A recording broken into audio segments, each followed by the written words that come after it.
Numele meu este Cristian Floca și sunt absolventul Facultății de Litere, Istorie și Teologie din cadrul Universității de Vest din Timișoara.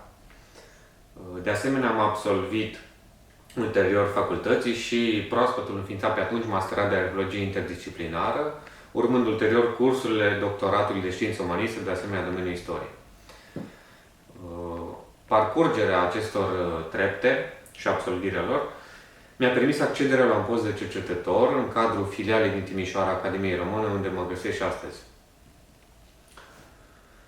Deci aș recomanda urmarea cursurilor unor masterate în istorie, pentru că, desigur, pe lângă importanța de a ne cunoaște istoria și mai ales propria istorie și unde ne aflăm pe scara aceasta lungă a timpului, meseria de istoric și de cercetător, fiind una vocațională, permite să faci ceea ce faci de-a lungul întregii vieți,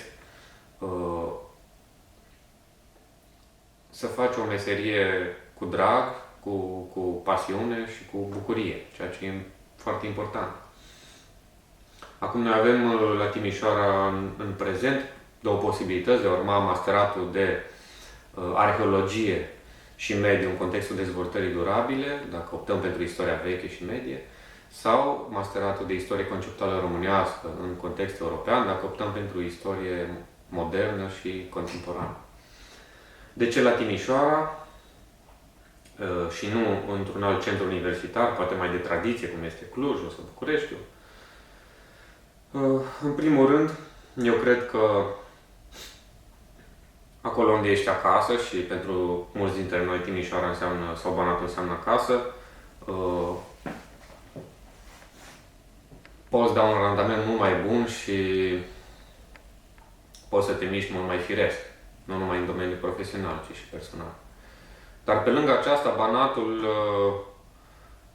este o mare și bună pită de mâncat pentru cercetare, pentru cercetarea în domeniul istoriei, cel puțin, și are nevoie de sânge proaspăt și de o nouă generație de tineri cercetători profesioniști.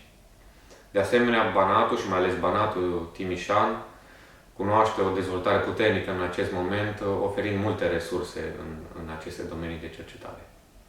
Acestea fiind zise, nu rămâne decât să vă urez spor la treabă.